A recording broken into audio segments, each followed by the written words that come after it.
The Hitman series is well known for having a vast arsenal of tools and weapons for the player to take down the target any way they choose. But guns are scary and knives are sharp, so as a safety precaution, the only item I will allow myself to use to complete the entirety of Hitman 2 will be one banana. The only thing I can use to attack anyone is this banana, and every target elimination must be a result of either being hit with or slipping on a banana. I had a really hard time figuring out a way to make this work, and the final mission required an insane strategy to pull off. With the rules out of the way, let's begin the first mission. The first mission is basically a tutorial, and takes place in an empty home off the coast of Hawke's Bay. The home will remain empty until I hack this computer, at which point my target along with a few guards will arrive. My target is some evil lady or something, nobody cares, it's the tutorial. I knocked her out with my banana along with most of her guards and started dragging her around her home in order to reach the pool safely. Once there, I dropped her body as close to the water's edge as I could, and I started throwing my banana at her to nudge her in until she fell in and died.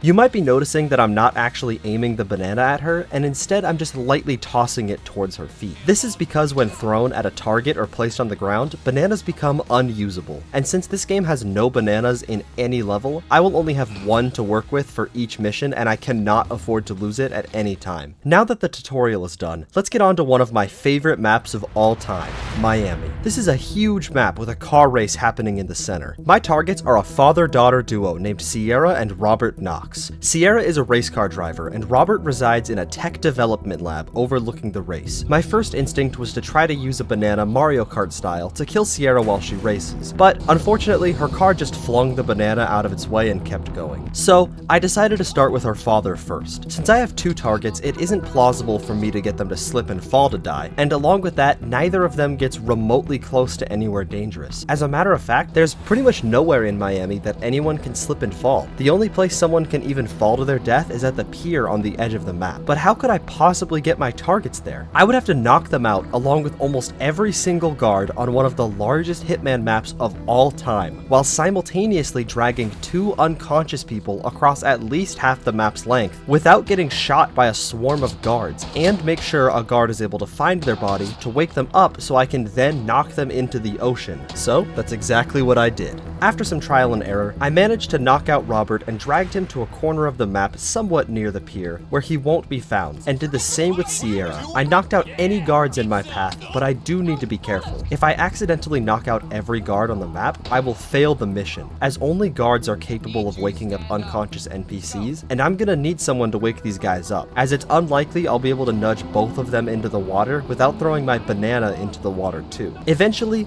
I got a situation that worked. I had Sierra unconscious on the pier with Robert unconscious nearby on the water's edge. Since guards were closest to Robert, I grabbed a disguise that hadn't yet been compromised and hid behind a wall until a guard went to pick him up. When he did, I leaped over the wall as fast as I could and knocked them both out, causing Robert to fall into the ocean and die, before sprinting back over the wall in the hopes that the guards wouldn't notice the large flamingo that just committed a felony in broad daylight. Luckily, they gave up on pursuing me, so I was able to get a new disguise and make my way to Sierra before she was spotted and revived. I was also able to repeat the process that I used for Robert, this time without a flamingo suit or wall, and made my escape under a hail of gunfire. That brought me to the next level, which was a bit of an easier one in Colombia. This time, I have to take down 3 different targets, all of which are important figures in a drug cartel. The only reason this level is even plausible is because it takes place deep in a forest with various rivers and bodies of water for me to bring my targets near. I first started with the old drug chef who resides in the back of the level, Jorge Franco. He was definitely the easiest target for me to take down, as the entire area he travels in is filled with tall grass. By starting a fight with some guards, I can draw away the majority of his guards to my location. I can then use the grass to escape the chaos and isolate my target before the rest of the guards realize what's happening and regroup. Once unconscious, I can place him along the side of a river and use my banana to get a nearby worker to discover the body, at which point it's business as usual and I secure the first kill of the mission. I can then quickly relocate to the mansion that houses my second target, Rico Delgado. While he does have a dock outside the mansion, he will be much more challenging than the first. He is always inside the mansion and it is filled to the brim with guards. Alongside this, the dock is an open location, meaning illegal activities I do there will almost certainly easily be spotted. Despite the tough circumstances, I did manage to find a solution. Rico walks somewhat close to the pier, and I can use the banana to bait him closer to me. Usually, targets will send their guards to check out a sound they heard for them, but for a brief period of time, Rico's guards are too far away, so when he hears my banana, he comes to check it out himself, where I can knock him out and position him at the edge of the docks. Guards still end up spotting me, but I can dash away and use the mansion's complex layout to survive the attack and quickly secure another outfit. I then hid behind some nearby air, waiting for the guards to stop looking for me and wake up my target.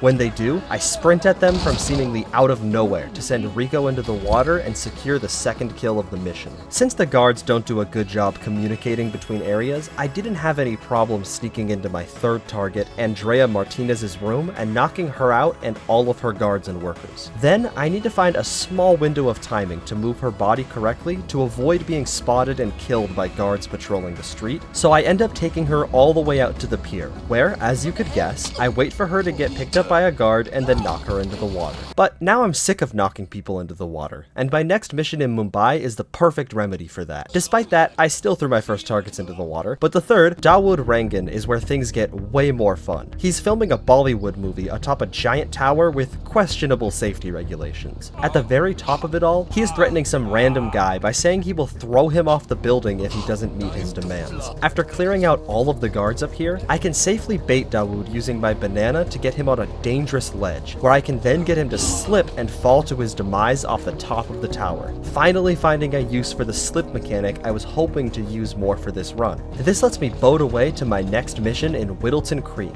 and honestly there's not a lot to say about this one. Drag the unconscious Nazi war veteran / cult leader across a suburban neighborhood before knocking him into a river with a banana and do the same to his special guard. Nothing to see here, let's move along to the final mission, the one that I was most excited for, the Isle of Sgail.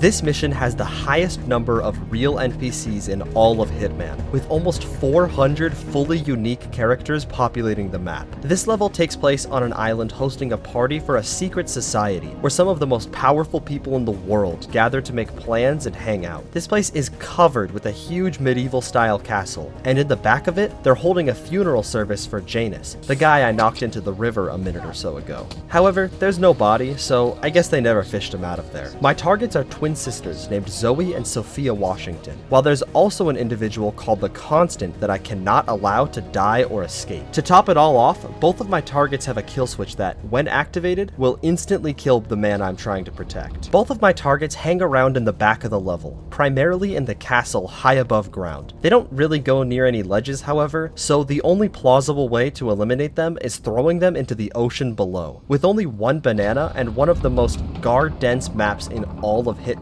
my previous strategy of just knocking out anyone in my way won't work as usual. I need to completely clear out this level, and I know just the way to do it. Towards the upper floors of the castle, there's an area where various party guests will go to sip on wine or relax on a balcony. There's only one entrance to this balcony, a door that swings outwards when opened. This is important because characters who go through the door will not see me if I position myself to the left of it. This means I can knock out an innocent person who comes out here, and when someone calls a guard over to help them up, I can knock out the guard. Since a few different people will come out here on their own, I can continue this more and more, until everyone inside is unconscious and in the balcony. The floor went from a highly populated party to a complete ghost town. Once I was satisfied with the number of guards that I had eliminated, it was time to move on to the targets, who were actually quite generous with where they positioned themselves for me. The first sister was on an upper floor, so I brought her over to the balcony and pushed her off the roof into the bushes below. Somehow she lived, so it's fine. I then dragged her into an abandoned spot of tall grass to save for later. For this level, it was imperative that I kill both sisters in quick succession, as if one of them gets revived, they will likely kill the man I'm protecting, forcing a restart. Once I hid the first sister, the second made this task fairly simple. She happened to retreat near one of the exits, which happens to be one of the very few spots in the castle that doesn't have guard railings. I took advantage of this and used the tried and true guard revival technique to eliminate her before quickly moving on to her sister and doing the same. I tried being creative and killing her by pushing her off the cliff with the throw of a banana, but she didn't seem to want to die by that method, so back to old reliable it is. With her down, I exited the same way as her sister. Thanks for watching. If you enjoyed, please like and subscribe.